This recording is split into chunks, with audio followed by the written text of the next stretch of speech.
This is some UFO footage that could change everything, and the reason that it could change everything is because it comes from high credential people like pilots and also NFL superstars. Yes, that is right. So I have found some of the greatest pictures and videos that have come across the internet recently of UFO captures. So this first one is a cubed UFO recorded by a pilot out of a cockpit. Now obviously it is just the image, that's all we've got, and it does look like just some kind of nut, right? And I don't mean that as in like it looks like some kind of nut, like some kind of mental person. No, it looks like literally just a nut. But when you put it in the context of a pilot capturing this, of course pilots have been capturing and witnessing UFOs for a very, very long time, and they have no way to come forward because yeah, they can record it on site, but it just gets lost and forgotten about. But when you put it in the context of this, you know, being a pilot that's captured this, they've got no gain from this. They've got no, you know, there's nothing to be gained other than the fact that they have just captured this. So, like I say, it is just a photo, unfortunately. But the next one that we're going to talk about is a very interesting one, as this is actually a video of some UFO enthusiast that has captured lots of interesting UAP footage like this. Let's take a little look at the clips.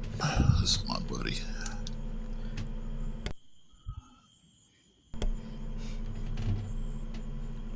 That's a laser pointer, I believe. Hey, buddy. I recharged my battery. So now I am good to go. Now, I don't believe for a second that this is a plane, and I don't believe it's a helicopter, because I think, obviously, well, we can hear very clearly.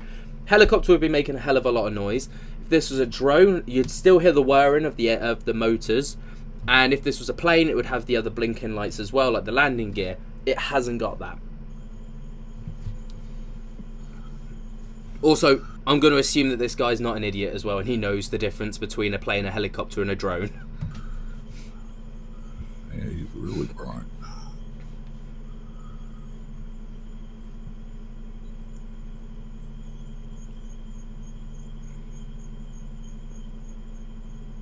Interesting that he's shining it with a laser pointer. Definitely bright. Nice. It doesn't seem to be reacting. Definitely putting out some brightness now.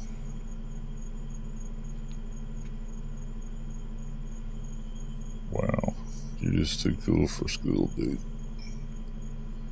You definitely need to come over. And here's a very bright one. So I want to add into account that these are separate occurrences. So the first clip that we just saw was one. This is a separate occurrence. Oh, wait. Man, he is very bright. It's too bright to be a satellite as well before anyone He's coming close. starts thinking it might be that. Check him out. What's up, my friend? Might as well come on down. My battery's dead, so sorry. That's about all the signal I can got for you, buddy. That's it. That's all I got. I should have bought a Die Hard. Turn me on where I can see him better.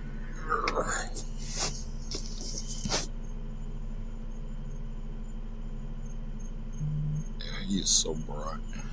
Yeah, they actually made a turn. I saw that. Came out of the west coast. So obviously if that was a satellite, it wouldn't have changed course. He was heading to the east coast. Now he's headed south. So a little zoom on him.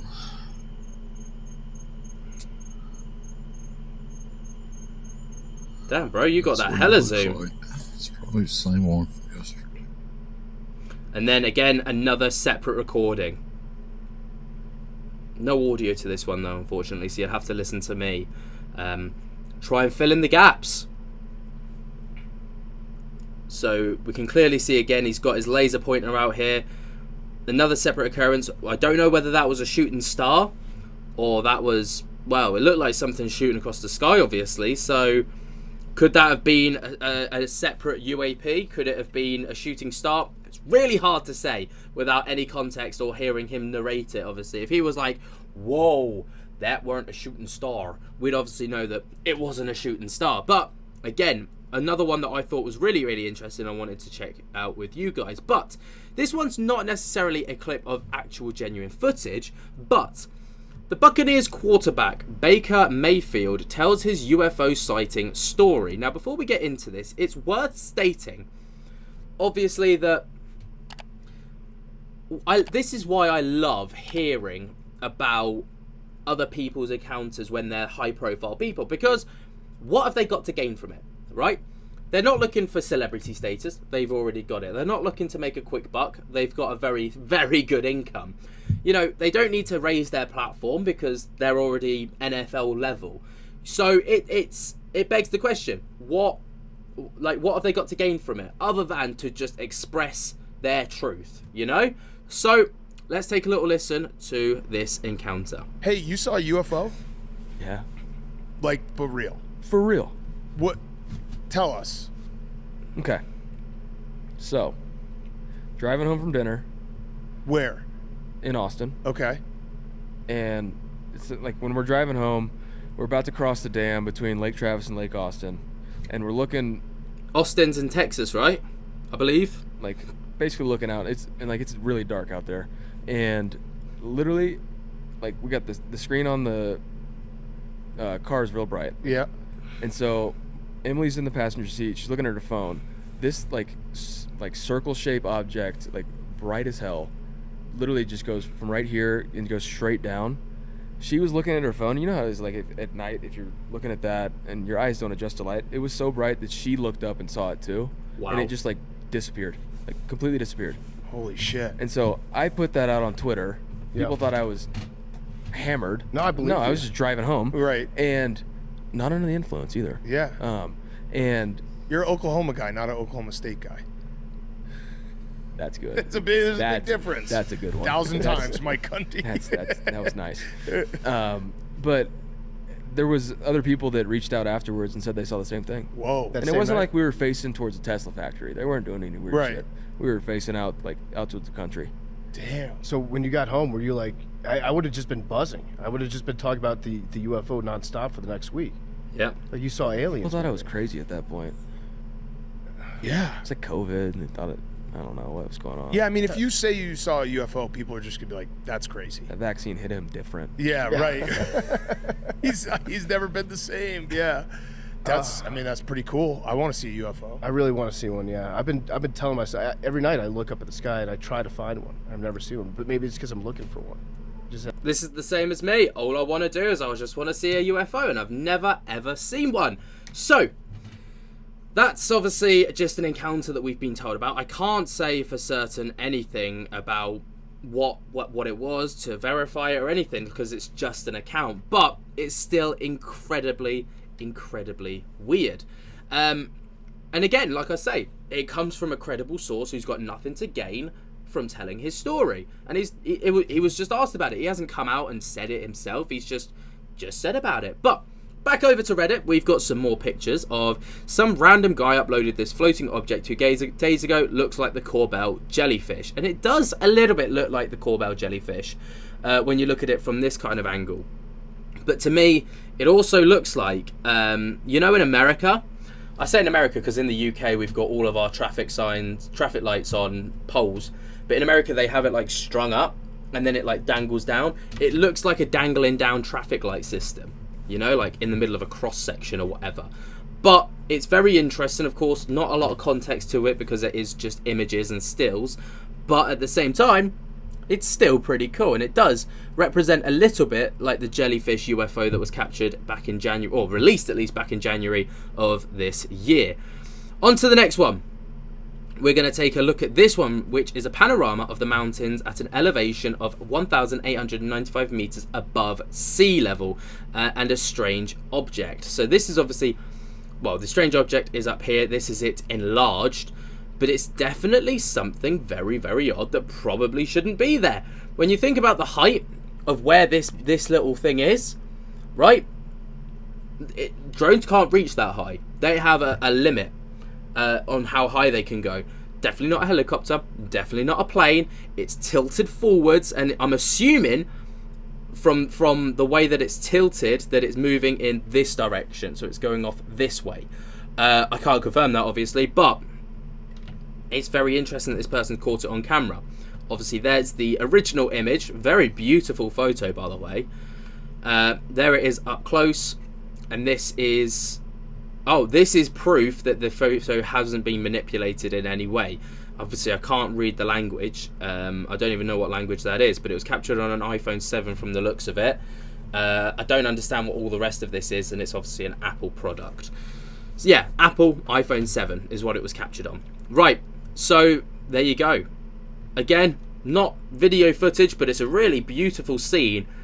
And imagine just capturing that when you're trying to do a little panorama of where you've been climbing. Fantastic scenes. Right, and the last thing that we're going to talk about today is an astronaut who has apparently photographed a glowing orb far below the space station. What the hell? And this came out on July 14th at around 6 a.m. So, a photograph taken by NASA astronaut Matthew Dominic from the International Space Station shows mysterious blue orbs far below the station and dotting the air off the coast of South Africa. Among them are tiny red sparks of light, best seen in the full resolution version, which only add to the image's unusual ambience. As the space agency explained in a recent blog post, the blue lights and dancing orbs are definitely not signs of an incoming alien invasion. Instead, the red dots are the result of an extremely rare weather event called red sprites, where the much larger blue orbs are lightning strikes, a marvelous show put on by Mother Nature. So basically, what they're claiming is that these are lightning strikes. And these are what's called red sprites. If you can see the red, almost like, binary code looking lights just there.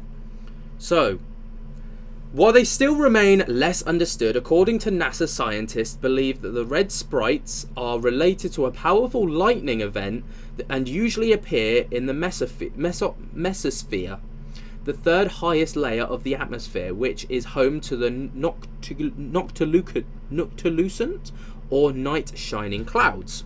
From space, oh my god, transient luminous events like red sprites are becoming visible in time lapses taken with a wide lens. In 2022, NASA launched a citizen science project called Spritacular in an effort to crowdsource images of sprites. TLEs were first documented in 1989 by the University of Minnesota researchers who captured them by sheer accident, according to NASA, while they were testing the low-light TV camera from an upcoming rocket launch. Photographed from the ground, red sprites appear like a massive jellyfish, like strands of red light. Their red colour is caused by the presence of nitrogen in the atmosphere reacting to the electrical charges from the lightning storms. In fact, they are not even exclusive to the Earth's atmosphere. Scientists have observed them on Jupiter as well, where they appear blue, not red, due to the abundant hydrogen reacting with the electrical charges on the planet's atmosphere. So, these are not alien invasions. They are instead, apparently, lightning strikes, and these are basically the light reacting, the electricity reacting with the nitrogen in the atmosphere. But what a stunning little light show this is.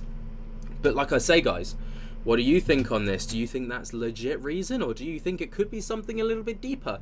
Let me know your thoughts and opinions on all of these down in the comments below. If you have gone on to enjoy, be sure to jump to get the hell out of that like button, subscribe if you're new, tick my little bell to get notified whenever we upload to the channel. And until next time, guys, I hope that you have enjoyed. Cannot wait to see you in the next one, and I'll speak to you later. Peace.